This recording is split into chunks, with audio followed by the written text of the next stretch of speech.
बहुत दिनों से बच्चों के मन में एक चिंता थी कि हमारी जब पढ़ाई रेगुलर नहीं हो पा रही है तो क्या कुछ चैप्टर सीबीएसई बोर्ड काटेगा, यानी कि क्या कुछ लोड हम पे सीबीएसई बोर्ड सिलेबस का कम करेगा।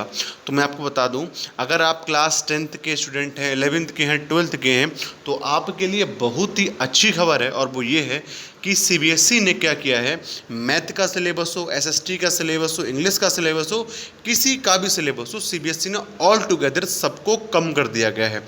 और मैं एक एक वीडियो बना के आपको बताने वाला हूँ कि मैथ में क्या कम हुआ है, साइंस में क्या कम हुआ है, इंग्लिश में क्या कम हुआ है, हिंदी में क्या कम हुआ है। ओके, आपको एक करके बताने वाला हूँ।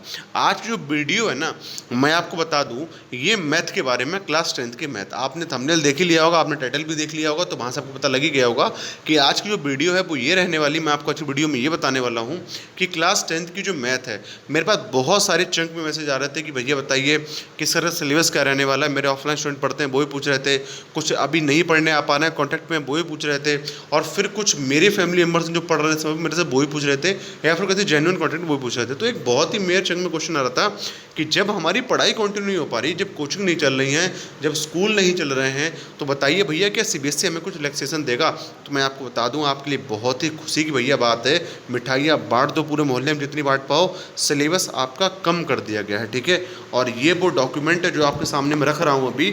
अब ये डॉक्यूमेंट आपको तो समझ में नहीं आएगा इसमें क्या कह रहे हैं, लेकिन मैं आपको पूरा अच्छे से डॉक्यूमेंट को डिकोड कर देता हूँ। ठीक है, ये पूरा डॉक्यूमेंट है, मैं पूरे डॉक्यूमेंट को डिकोड करने वाला हूँ और आपको बताने वाला हूँ कि अब आपको क्या पढ़ना है और क्या छोड़ना है, आपके सिलेबस का कौन सा वह पार्ट है जो अब आपको नहीं पढ़ना है। ओके, मैं आपको अभी बता दूं, लगभग 25% आपका सिलेबस मैथमेटिक्स का कम कर दिया गया। ठीक है, लेकिन 75% सिलेबस अब भी है, तो बी अवेयर। ठीक है ना, अवेयर रहना है आपको।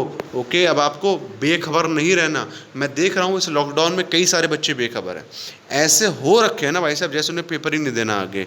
तो भैया सीबीएसई ने नोटिस जारी कर दिया है, साफ साफ इसमें कहा गया भैया हम पेपर तो लेंगे और हम बस इतना कर सकते हैं आपके लिए कि हम सिलेबस को कम कर रहे हैं।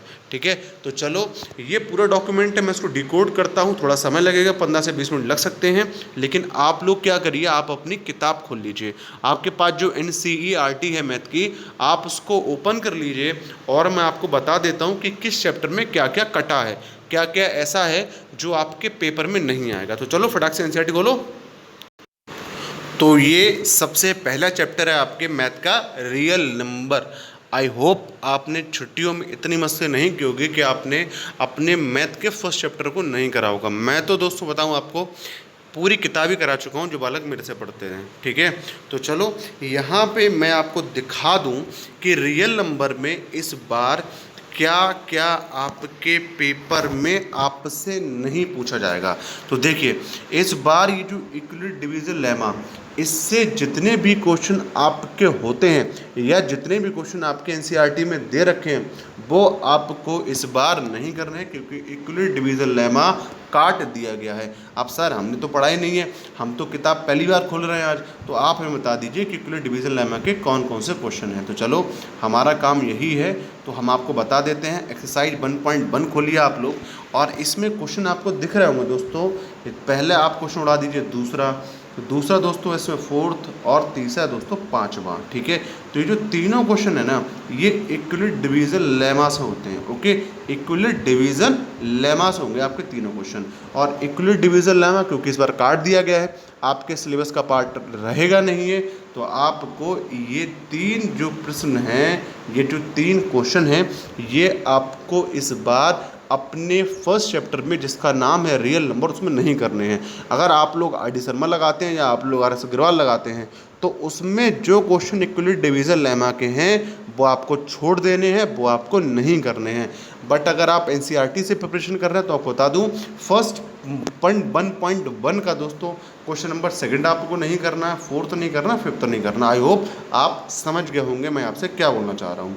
और बाकी इस एक्सरसाइज में दोस्तों जो कुछ भी है, जैसे कि सेकंड एक्सरसाइज है, ये आपको अच्छी तरीके से लगानी है पूरी। इसमें एक भी क्वेश्चन नहीं काटा गया है, क्योंकि एक भी क्वेश्चन इक्विलिब्रियम डिवीजन लेमा का है नहीं। ये जो अगली एक्सरसाइज है दोस्तों, सीबीएसई बोर्ड के लिए ये एक्सरसाइज बहुत इंपॉर्टेंट होती है, और यहाँ से क्वेश्चन आपका बनता ही बनता है। ठीक है, आपको ये अच्छे से कर लेनी है पूरी एक्सरसाइज। बाकी इसमें कुछ भी नहीं काटा गया है, बस ये 3% है जो काटे गए थे। फिर पॉइंट आउट कर रहा हूँ, एक बार आप अच्छे देख लीजिए। ये 3 क्वेश्चन है जो आपको नहीं करने हैं। ये आपके तीनों क्वेश्चन आपके सामने स्क्रीन पर रहे, दूसरा, चौथा और पांचवा। चलिए आप चैप्टर खोलिए सेकंड। तो सेकंड चैप्टर का नाम है दोस्तों आपके पॉलिनोमियल। और पॉलिनोमियल में एक क्वेश्चन है आपका, एक क्या पूरी वैरायटी ऑफ क्वेश्चन ही है वो। ये आपके पेपर में प्रतिवर्ष आते थे। मैं जब पढ़ाता हूँ ऑफलाइन तो मैं बच्चों पर बहुत फोकस देता हूँ, बहुत ज़्यादा उन पर एम्फेसिस देता हूँ कि ये वाले क्वेश्चन जो हैं वो इन्हें करने आ जाएं। अभी दिखा देता हूँ आपको, थोड़ा सा बस आप वेट करिएगा। ये नहीं, ये तो आएंगे आपके, जो नहीं आएंगे वो मैं आपको दिखा रहा हूँ। तो देखिए ये डिवीज़न वाले क्वेश्चन आप लोग देख पा रहे होगे 2.3 एक्सरसाइज के लिए। ये आपकी डिवीज़न वाली एक्सरसाइज है पूरी। 2.3 जो एक्सरसाइज आपके सामने स्क्रीन पे, ये आपकी डिवीज़न वाली एक्सरसाइज है। इसके जो क्वेश्चन है ना वो बच्चों को जनरली आई फील कि वो बच्चों को लगते हैं हार्ड, ठीक है ना। तो भैया सीबीएसई आपका अपना बोर्ड, आपका हित वाला बोर्ड, आपको चाहने वाला बोर्ड, उसने क्या किया है, इस पूरी एक्सरसाइज को ही काट दिया है। ओके, वो साफ साफ कह रहा है भैया अपने डॉक्यूमेंट में कि ये एक्सरसाइज इस बार नहीं आएगी। और मैं आपको बता दूं, पॉलिनोमियल में अगर ये एक्सरसाइज घट गई भाई तो समझ लीजिए आप पॉलिनोमियल पूरा चैप्टर मात्र 20 मिनट का है। 20 मिनट से ऊपर का पूरा चैप्टर नहीं है। आप 20 मिनट में इस पूरे चैप्टर को पूरा कर सकते हैं। ओके, क्योंकि अब इस चैप्टर में कुछ रह ही नहीं गया। बट आई फील, ये मेरा पर्सनल भैया फीलिंग है, मेरी पर्सनल भावना है कि ये जो काटा गया है सीबीएसई के द्वारा, इसको सीबीएसई ने आई थॉट गलत काटा। इसकी जगह पे सीबीएसई और कुछ काट लेता तो वो थोड़ा सा रैशनल होता, थोड़ा सा तर्क होता उसमें। इसको काट के दोस्तों दिक्कत ये होगी कि आगे जब आप क्लास 12th में इंटीग्रेशन पढ़ोगे, ठीक है ना, क्लास 12th में जब आप इंटीग्रेशन पढ़ोगे या और कई सारी चीज़ें पढ़ोगे तो आपको वहाँ पे डिवीज़न करनी पड़ेगी। समझ में नहीं आता आप लोग। और अगर आपने क्लास 10th के अंदर पढ़ा नहीं है तो फिर आपको आगे जाके थोड़ी सी प्रॉब्लम फेस होगी। लेकिन कोई बात नहीं, सीबीएसई आपके लिए ही है और आपके लिए अच्छा से अच्छा करने का प्रयास करता रहता है। लेकिन आई पर्सनली थिंक कि ये एक्सरसाइज कटनी नहीं चाहिए थी, because this is the backbone of the polynomial.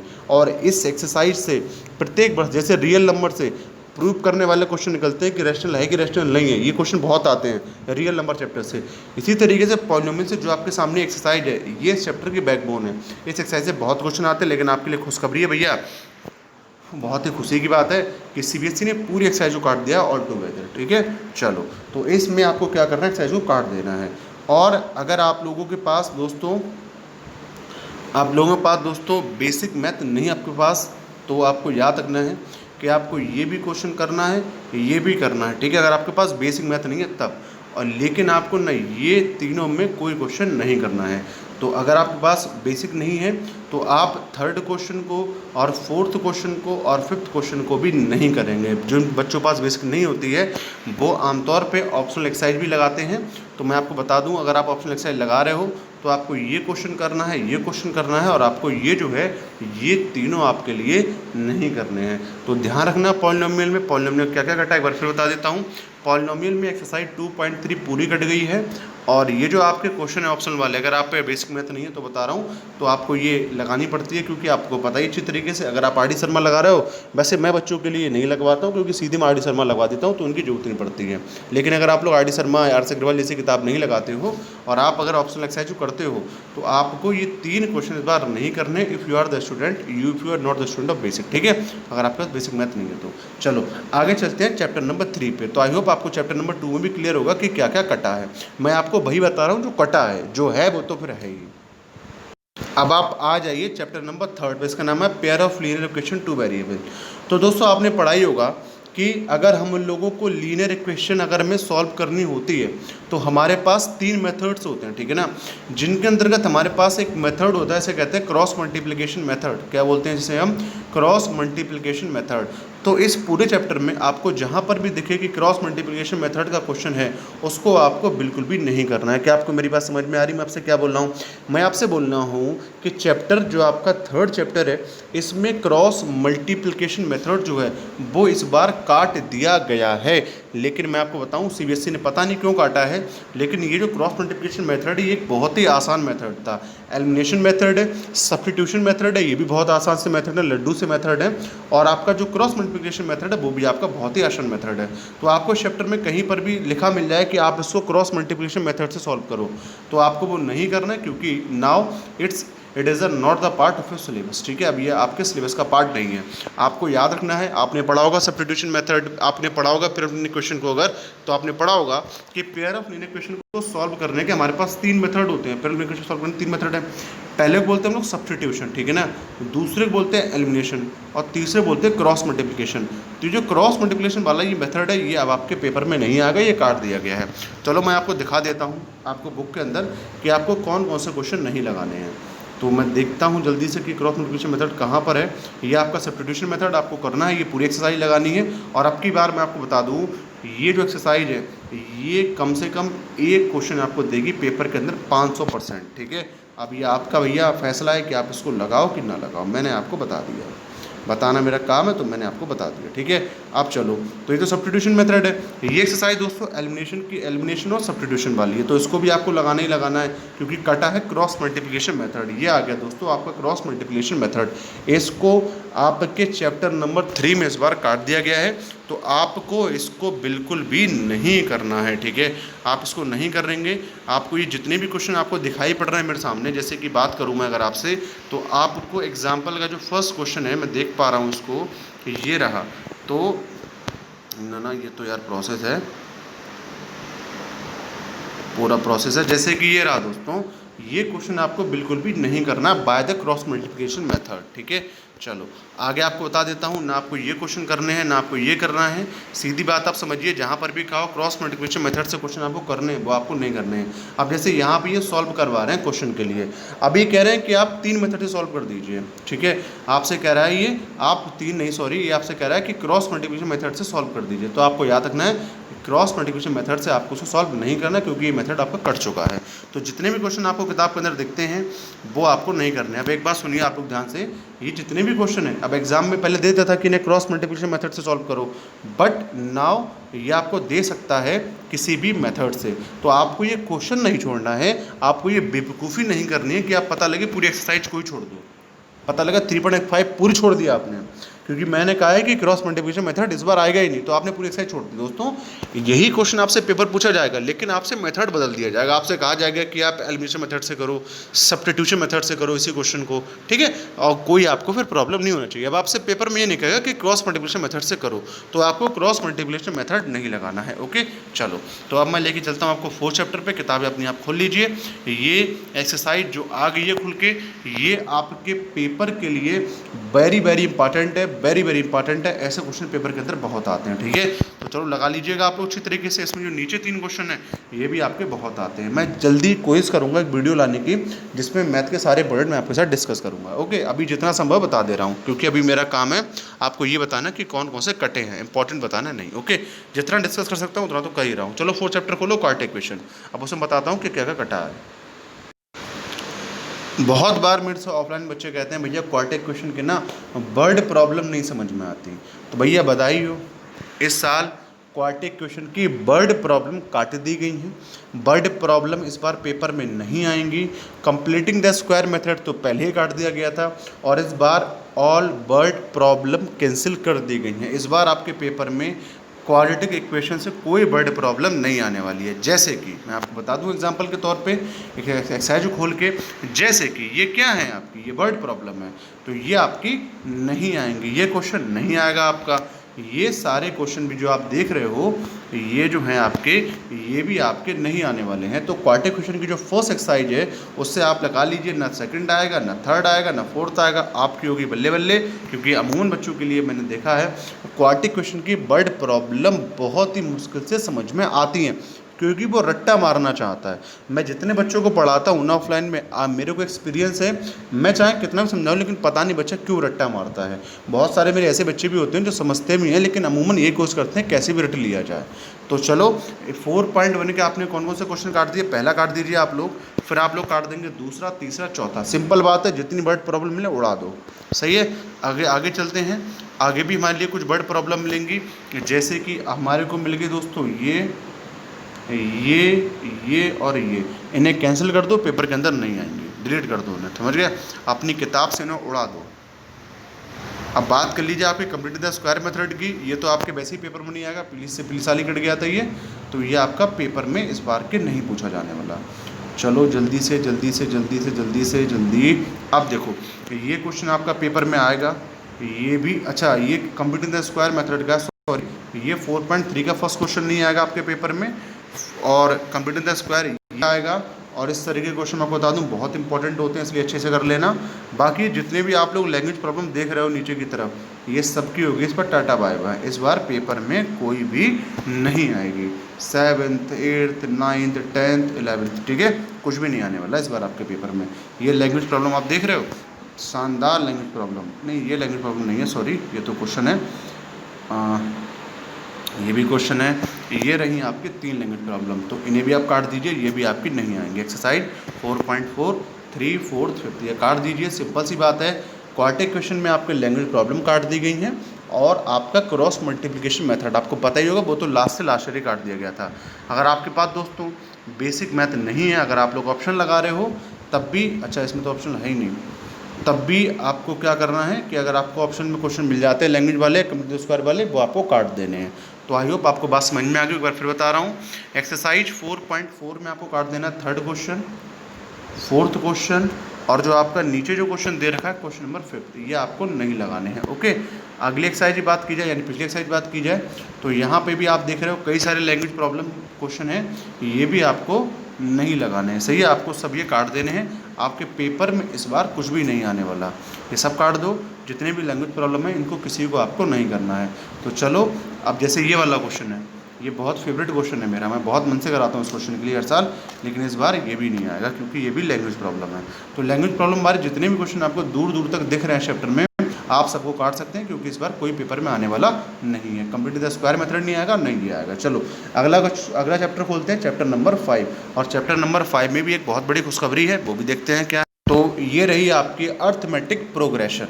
तो अर्थमेटिक प्रोग्रेशन में भी वही है जो क्वाड्रेटिक इक्वेशन में है, इसमें भी जितनी वर्ड प्रॉब्लम थी वो आपके काट दी गई हैं। चलो मैं एक बार दिखा देता हूँ आपको एक्सरसाइज खोल के, इसमें भी जितनी वर्ड प्रॉब्लम थी वो सबकी सब काट दी गई। जैसे कि आपको ये एक भी क्वेश्चन नहीं करना है। ओके, अच्छा एपी में तो यार वैसे भी ऐसा है ना कि इसमें वैसे भी वर्ड प्रॉब्लम पेपर में नहीं पूछी जाती हैं, और मैं तो आपको बताऊँ, मैं अपनी ऑफलाइन कोचिंग में वर्ड प्रॉब्लम कराता भी नहीं हूँ। जब आती नहीं है तो बच्चों के लिए क्यों परेशान करूँ मैं, तो मैं भी नहीं कराता हूँ। अब यहाँ पे आप लोग बात कर लें तो आपकी ये रही है नेक्स्ट एक्सरसाइज। फर्स्ट एक्सरसाइज में आपको समझ गया आपको क्या क्या काटना है। जो आपकी एपी की पहली एक्सरसाइज है जिसका नाम है 5.1, इसमें आप ये जो पहला क्वेश्चन है इसे आप पूरा कट कर दीजिए। आगे चलता हूँ मैं आपको लेके, आगे बताता हूँ। देखिए जो आपकी सेकंड एक्सरसाइज है एपी की, इसमें आपको कौन कौन से क्वेश्चन काटने हैं। तो ये आपको करना है, पहला क्वेश्चन, दूसरा करना है, तीसरा करना है, चौथा करना है, पाँचवा करना है, ये आपको सारे करने हैं, 7वां 8वां 9वां 10वां 11वां, क्योंकि लैंग्वेज प्रॉब्लम नहीं है 16। अब ये आपके सामने रही, ये आपके सामने रही 3 वर्ड प्रॉब्लम, ठीक है। तो अब आपको इन तीनों वर्ड प्रॉब्लमों को नहीं करना है क्योंकि एपी में क्या कट किया गया है वर्ड प्रॉब्लम के लिए। तो आप 16 काट दीजिए, सॉरी 18 काट दीजिए, 19 काट दीजिए और 20 काट दीजिए, ठीक है। बाकी के सारे क्वेश्चन आपको लगाने हैं। अगली एक्सरसाइज में आपको लेके चलता हूँ मैं, अगली एक्सरसाइज में चलते हैं हम लोग। अगली एक्सरसाइज जो है दोस्तों, इसमें आपको ये पूरी एक्सरसाइज लगानी है बढ़िया तरीके से, ये सब लगाने हैं। क्वेश्चन नंबर 4 पे देखिए, 5 देखिए करना है, 6 करना है, 7 करना है, 8 करना है, 9 करना है, 10 करना है। इसके नीचे आइए 11 करना है, 12 करना है, 15 आपको दोस्तों नहीं करना क्योंकि वर्ड प्रॉब्लम है। 16 नहीं करना, वर्ड प्रॉब्लम है। 17 नहीं करना, वर्ड प्रॉब्लम है। 18 नहीं करना, वर्ड प्रॉब्लम है। और आपको 19 नहीं करना, वर्ड प्रॉब्लम है। 20 नहीं करना, वर्ड प्रॉब्लम है। और आपको बाकी जो क्वेश्चन है वो नहीं करने हैं। अगर आप लोग ऑप्शन लगा रहे हो, अगर आप लोग बेसिक मैथ नहीं है आपके पास, तो स्टैंडर्ड मैथ है आपके पास, तो आपको क्या करना है कि ये कर लेना है, ये भी कर लेना है, कतई नहीं करना है। थर्ड क्वेश्चन, और आपको फोर्थ भी कतई नहीं करना, फिफ्थ भी कतई नहीं करना, ठीक है। तो चलो, आई होप आपको समझ में आ गया होगा कि एपी के अंदर क्या क्या करना है, क्या क्या नहीं करना। अब मैं आपको ले चलता हूँ सीधे सीधे चैप्टर नंबर 6 पे, जिसका नाम है कोऑर्डिनेट ज्योमेट्री। देखते हैं इसमें क्या करना है, क्या नहीं करना है। सॉरी, अगला चैप्टर हमारे पास कोऑर्डिनेट ज्योमेट्री नहीं, ट्राइंगल होगा। ट्राइंगल में देखते हैं दोस्तों, देखो क्या क्या काटा गया है। तो मैं आपको बताऊं, ट्राइंगल में आपके ऊपर कोई रहम नहीं की गई है। जो रहम आप हमेशा मांगते हैं ट्राइंगल से, ट्राइंगल ने आप पर कोई रहम नहीं की है। बहुत ही दुख की बात है। बस दो चीज़ें काट दी गई हैं, वो क्या है, थ्योरमें हैं। मैं दिखा देता हूँ, मुझे दिख जाए तो जल्दी से दिखाऊंगा मैं आपके लिए। थ्योरम मिल जा भाई, मिल जा मिल जा मिल जा मिल जा, कहाँ गई, तो मिल जा भैया मिल जा। देखो भाई, ये रही आपकी वो थ्योरम जो आपसे इस बार पेपर के अंदर नहीं पूछी जाएगी। ये रही 6.5 कहाँ है भैया, 6.6, 6.4, 6 कहाँ गया, 6.5 है, 6.6 दिखा क्या, तो आने वाला है 6.6, आ गया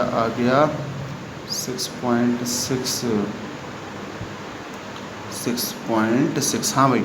तो ये रही दोस्तों वो थ्योरम जो आपके इस बार आपको परेशान नहीं करेगी। आपके पेपर में इस बार थ्योरम 6.6 नहीं आएगी, तो आप इसको ट्राइंगल चैप्टर में काट सकते हैं। तो ट्राइंगल चैप्टर में एक ये थ्योरम है, एक और थ्योरम है दोस्तों, वो भी आपको दिखा देता हूँ। ये भी आपको नहीं करनी है, ये भी आपके पेपर में नहीं आएगी। ये रही 6.9 थ्योरम, ये भी आपके पेपर में नहीं आएगी, ठीक है। तो आप पूरे ट्राइंगल चैप्टर में दो थ्योरम को काट दीजिए। एक है 6.6, ये नहीं करनी आपने, एक है 6.9, ये भी नहीं करनी आपने। तो आपने ये दो थ्योरम नहीं करनी है, जिन्हें आप लोग बहुत ही खुशी से काट सकते हो। बाकी ट्राइंगल एज इट इज है, आपको पूरा लगाना है। चलो नेक्स्ट चैप्टर पे चलते हैं। अब आपसे बात करते हैं कोऑर्डिनेट ज्योमेट्री की। तो कोऑर्डिनेट ज्योमेट्री में क्या क्या काटा गया है इस साल, वो आपको बता दूं। एक बहुत ही यार मेरी फेवरेट एक्सरसाइज थी, वो काट दी इन लोगों ने, बहुत गलत किया, बताओ। मेरी बहुत ही फेवरेट एक्सरसाइज है, मैं बड़ा मन से कराता हूँ उस एक्सरसाइज के लिए। 7.1 में दोस्तों कुछ भी नहीं काटा गया, पूरी एक्सरसाइज ऐसी की ऐसी आएगी। 7.2 में कुछ नहीं काटा गया है, ये भी एक्सरसाइज ऐसी की ऐसी आएगी पूरी। लेकिन जो 7.3 है, जिसमें हम लोग एरिया ऑफ ट्रायंगल फाइंड करते हैं, उसको पूरा उड़ा दिया गया है। चलो दिखाता हूँ 7.3 कहाँ पर है। 7.2 तो आपकी आनी है पूरी एज इट इज़, जैसे यहाँ दे रखी है। लेकिन जो 7.3 है ना, वो आपके एग्ज़ाम में इस बार आपसे नहीं पूछी जाएगी, ठीक है। ये रही आपकी 7.3, ये रही आपकी 7.3, ये रही आपकी 7.3। देखिए भाई, ये आपकी 7.3 एक्सरसाइज है आपके सामने आपकी स्क्रीन पे। ये आपको नहीं लगानी है, क्योंकि ये आपके पेपर में इस बार नहीं आएगी। बात समझ में आपको, आपके लिए नहीं लगानी है, क्योंकि इनकी बात आपके पेपर में ये नहीं आने वाली। तो बात समझ में आ गई आपकी।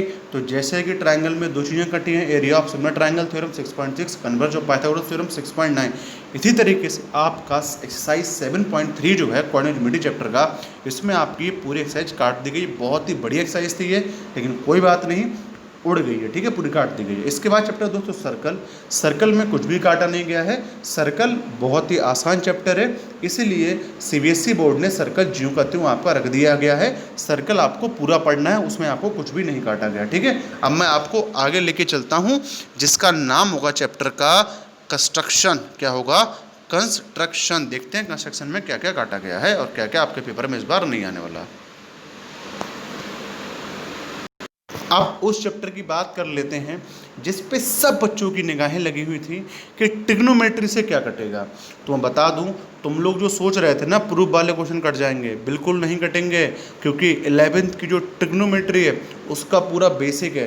तो ऐसा तो कर ही नहीं सकती सीबीएसई, इसीलिए सीबीएसई ने जो आप लोग चाह रहे थे वो नहीं काटा है। सीबीएसई ने जो काटा है, अरे ये हाइट एंड डिस्टेंस चैप्टर है यार। चलो हाइट एंड डिस्टेंस बता दूँ, हाइट एंड डिस्टेंस में कुछ भी नहीं काटा, पूरा कंप्लीट चैप्टर आएगा, ठीक है। हाइट एंड डिस्टेंस जो आपका चैप्टर है ये कंप्लीट आएगा पूरा। ट्रिग्नोमेट्री बताता हूँ क्या। तो ये रहा आपका trigonometry, height and distance, some application of trigonometry, बेटा पूरा चैप्टर आएगा, उसमें कुछ भी नहीं काटा है। इंट्रोडक्शन टू ट्रिग्नोमेट्री, बहुत सारे बच्चों का इसमें ख्वाब था, चाह रहे थे दिल थे, दुआएं मांग रहे थे रात रात भर कि कैसे भी करके फोर्थ एक्सरसाइज जो है इसकी कट जाए। लेकिन वही बात है भैया, सीबीएसई ने कुछ नहीं काटा है। सीबीएसई ने एक बहुत ही छोटी सी एक्सरसाइज काट दी है, बहुत आसान काट दी है, जो अगर नहीं भी काटता सीबीएसई तो कुछ फ़र्क नहीं पड़ता किसी बच्चे पे, क्योंकि बहुत आसान एक्सरसाइज थी, 10 मिनट में बच्चा पूरी एक्सरसाइज समझ जाता है अच्छी तरीके से। तो ये जो एक्सरसाइज आपकी जो काटी है इस बार ट्रिग्नोमेट्री में, जो आपके पेपर में नहीं आएगी, ये रहेगी 8.3। 8.3 पूरी उड़ा दी है, इसमें से इस बार कुछ नहीं आएगा। और जो तुम लोग सोच रहे थे ना, याद रखना 8.3 काटी, तुम लोग सोच रहे थे 8.4 काटी जाएगी, हैं? कुछ नहीं काटा बेटा, पूरी आएगी ऐसे की ऐसे ही। बहुत बढ़िया एक्सरसाइज है ये, बहुत ही बेहतरीन एक नंबर की एक्सरसाइज है। जिस बच्चे को समझ में आ गई वो कहे डाल देगा इसमें, लेकिन जिसको नहीं समझ में आई वो परेशान रहेगा। और समझ में उसी को नहीं आएगी या तो जिसको पढ़ाने वाला अच्छा ना हो, दूसरा वो सो रहा हो पढ़ते हुए। तो दो ही कंडीशन होती है, भी एक्सरसाइज नहीं समझ में आती है, वरना बहुत ही बढ़िया एक्सरसाइज है, शानदार एक्सरसाइज है यार, बहुत ही बेहतरीन एक्सरसाइज है। तो चलो ट्रिग्नोमेट्री समझा दिया मैंने आपको, अब मैं आपको नेक्स्ट चैप्टर में लेके चलता हूँ। अगला है कंस्ट्रक्शन। तो देख लीजिए कंस्ट्रक्शन में क्या क्या कटा है, जो आपके पेपर में आपको नहीं मिलने वाला है इस बार। अब ये कोई दुख की भी तो बात है नहीं, सुख की अच्छी बात है ये तो यहाँ मैं आपको बता दूँ, एग्जाम्पल 1 ये आपके पेपर में नहीं आएगा इस बार, इसे काट दीजिए आप लोग, ठीक है। फर्स्ट एक्सरसाइज का एग्जाम्पल 1 है, वो काट दीजिए, वो नहीं आने वाला इस बार आपके पेपर में।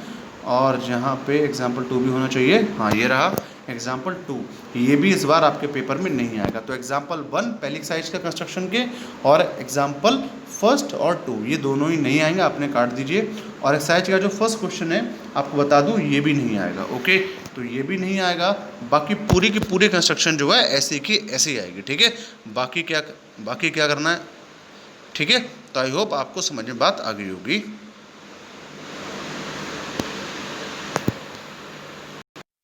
तो आपके बात समझ में, मैं आपसे क्या बोल रहा हूँ। तो यहाँ पे यार एक छोटी सी गलती हो गई मेरे से यार। वो गलती क्या है कि आपको एग्जाम्पल नंबर 1 और एग्जाम्पल 2 जो मैं यहाँ आपको बता रहा हूँ, ठीक है, ये एग्जाम्पल 1 है और ये एग्जाम्पल 2 है, ये आपको करने हैं। एग्जाम्पल 1 है एग्जाम्पल, और ये रहा आपका एग्जाम्पल 2, ये आपको, ये कहाँ रहा आपका, ये रहा एग्जाम्पल 2, ये आपको करने हैं। बाकी जितने भी क्वेश्चन हैं, और ये आपको फर्स्ट वाला क्वेश्चन और करना है, बाकी जितने क्वेश्चन यहाँ पे आपको दिख रहे हैं 2, 3, 4, 5, 6, 7 ये आपको सब काट देने हैं, आपको कुछ भी नहीं करना है इसके अंदर, ठीक है। ये है एग्जाम्पल 1, एग्जाम्पल 2 और एक्सरसाइज का फर्स्ट क्वेश्चन, एक्सरसाइज का 11.1 का कंस्ट्रक्शन चैप्टर के पहले एक्सरसाइज का आपको करना है। बाकी जितने क्वेश्चन है 3, 4, 5, 6, 7 सारे काट दीजिए, ठीक है ना, सब काट दीजिए। अब आते हैं एक्सरसाइज 2 पे। इसकी एक्सरसाइज 2 बहुत ही आसान एक्सरसाइज है, ये आप लोगों को पूरी लगानी, इसमें आपको कुछ भी नहीं कट करना। चलो नेक्स्ट चैप्टर पे आते हैं हम लोग। तो अगर बात की जाए area related to circle chapter की, इसमें दोस्तों आपका कुछ भी नहीं काटा गया है, बस एक आध क्वेश्चन है जिनमें एंगल 120 डिग्री के बारे में बात की गई, तो बस वो काट दिए गए हैं। मैं आपको जल्दी से बता देता हूँ। एक हमें क्वेश्चन मिलेगा यहाँ पर, ये रहा एग्जाम्पल नंबर 3, जो कि आपको मिलेगा पेज नंबर, कितना पेज है हमारे पास, 228 से आपको क्वेश्चन मिलेगा एग्जाम्पल नंबर 3, जो कि पहली एक्सरसाइज का है, आई थिंक पहली का ही है, पहली एक्सरसाइज का ही है, नहीं दूसरी एक्सरसाइज का है। तो ये आपको नहीं ना, ये काट दिया गया है। बाकी अगर आप आरडी वगैरह को लगा रहे हो तो आप याद रखना 120 डिग्री के जितने भी क्वेश्चन हैं वो सब के सब एरिया रिलेटेड टू सर्कल में कट कर दिए गए हैं, काट दिए गए हैं, ठीक है। तो चलो अब मैं आपको नेक्स्ट चैप्टर पर लेके चलता हूँ, किसमें क्या काटा गया है। तो अब आपसे बात कर लेते हैं हम लोग स्टैटिक्स की, कि स्टैटिक्स में क्या क्या काटा गया है। तो स्टैटिक्स में आप लोग मीन निकालने का एक मेथड पढ़ते होंगे, जिसे हम लोग बोलते हैं स्टेप डेविएशन मेथड। क्या बोलते हैं हम लोग उसे, हम लोग बोलते हैं इसको स्टेप डेविएशन मेथड। तो आपको क्या करना है, इस स्टेप डेविएशन मेथड को काट देना है। आप लोगों को मैं लेके चलूँगा मीन वाली एक्सरसाइज पे, और इसमें होगा स्टेप डेविएशन मेथड। तो वो आपको क्या करना है दोस्तों, काट देना है, ठीक है। तो आप लोग क्या करेंगे, स्टेप डेविएशन मेथड जो है आपको यहाँ पर देखने को मिलेगा मेरे साथ में। ये जो आप देख रहे हो फर्स्ट एक्सरसाइज, जहाँ पे आपको मीन निकालने के क्वेश्चन दिए जाते हैं। मीन निकालने का आपने पढ़े होंगे, 3 मेथड होते हैं, इन्हीं में से एक मेथड होता है स्टेप डेविएशन मेथड, ठीक है। तो यहाँ पे 14.1 में जहाँ जहाँ पे बोला जाए या फिर एग्जाम्पल में जहाँ बोला जाए कि इसे स्टेप डेविएशन मेथड से सॉल्व करो, तो वो आपको नहीं करना है, ठीक है। स्टेप डेविएशन मेथड, मीन निकालने का जो मेथड है, वो आपको इस बार पेपर में देखने के लिए नहीं मिलेगा, ठीक है। तो आपको याद रखना है कि स्टेप डेविएशन मेथड इस बार आपके पेपर में नहीं आने वाला। अब आपके पास रह गए मीन के दो मेथड, अज्यूम मेथड और अज्यूम मीन मेथड, और दूसरा रह गया डायरेक्ट मेथड। ओके, चलो अब मैं आपको लेके चलूँगा 14.2 एक्सरसाइज पे। 14.2 में देखते हैं क्या कटा है। तो 14.2 जो आपकी एक्सरसाइज है, इसमें हमें बोला जाता है दोस्तों आपका मॉड निकालने के लिए। इसमें कुछ भी नहीं कटा है, आपको पूरी की पूरी एक्सरसाइज ज्यों की त्यों लगानी है, जैसा का जैसा यहाँ रखा हुआ है। एक्सरसाइज अगर हम लोग 3 की बात करें इसके चैप्टर की, जहाँ पे अपने को मीडियन निकालना पड़ता है, तो इस एक्सरसाइज के अंदर जो लेस देन और मोर देन वाले क्वेश्चन होते हैं वो अब आपके पेपर में नहीं पूछे जाएंगे। जैसे कि ये क्वेश्चन आप देख पा रहे हो मेरे साथ, ठीक है, आपके पेज नंबर दिया हुआ है 281 पर। ये आपके पेपर में नहीं आने वाला, क्योंकि मोर लेस और मोर देन और लेस देन जिनके साथ में CF बनानी होती है, कम्यूटेटिव फ्रीक्वेंसी, वो आपके इस बार के पेपर में आपको नहीं देखने को मिलेंगे। अगर मैं आपसे क्वेश्चन कटवाऊँ तो देखो 14.3 का जो क्वेश्चन नंबर आप लोग देख रहे हो मेरे साथ में, क्वेश्चन नंबर 3, इसको आप लोग कट कर दीजिए, ये आपके पेपर में नहीं आने वाला, ठीक है। आप इसको काट सकते हैं, ये आपके पेपर में नहीं आएगा। और एक बहुत ही अच्छी बात, ये जो ओजिब वाली एक्सरसाइज है, ये जो लास्ट एक्सरसाइज है इस चैप्टर की पूरी काट दी गई है। हालांकि ये थी बहुत आसान, बहुत ही सरल एक्सरसाइज थी, लेकिन पता नहीं CBSE की इच्छा, CBSE ने इस एक्सरसाइज को पूरा कट कर दिया गया है, तो ये आपको अब की बार पेपर में देखने को नहीं मिलेगी। तो 14.4 आप लोग पूरी काट सकते हैं, पूरा से उड़ा दीजिए। चलिए नेक्स्ट चैप्टर में चलते हैं। तो ये रहा आपका लास्ट चैप्टर, जिसका नाम है प्रोबेबिलिटी। तो देख लेते हैं कि प्रोबेबिलिटी में क्या क्या कटा है जो आपके पेपर में इस बार नहीं आएगा। तो मैं आपको बता दूं, मैथ का सबसे खतरनाक चैप्टर, सबसे भयानक चैप्टर है, इसका नाम है प्रोबेबिलिटी। माफ़ कीजिएगा, सबसे आसान चैप्टर है, मजाक में बोल रहा था। तो ये जो आपका पूरा चैप्टर है, ये आपका एज इट इज आने वाला है। यार इतना सरल चैप्टर इसमें भी कटवाओगे, हद है यार, कुछ नहीं कटेगा, ठीक है। ये पूरा का पूरा आपका आएगा। तो this was the full analysis of the chapter. अगर दोस्तों आपका कोई मित्र, संबंधी, सखा, सखी, दोस्त, दोस्तनी जो कोई भी हो, तो आप उसको बस ये वीडियो शेयर कर दीजिएगा दोस्तों। मेरी मेहनत जो है दोस्तों वसूल हो जाएगी। तो मैं बस आपसे एक ही चीज़ चाहता हूँ, आपको मैंने पूरी एनालिसिस दी, इससे ज़्यादा आपको कोई यूट्यूब पर एनालिसिस नहीं दे सकता, इट्स माई गारंटी। मैंने आपको एक क्वेश्चन बता दिया कि आपको क्या पढ़ना है और क्या नहीं पढ़ना है। तो बस आपकी मैंने हेल्प की, तो बस आप मेरी इतनी हेल्प कर सकते हैं कि अगर कोई भी बच्चा ऐसा है जो क्लास 10th में है, आपका मित्र है, आपकी मित्री जो कोई भी है, तो आप उसको ये वीडियो दे सकते हैं, जिससे उसकी भी हेल्प हो पाए। Thank you.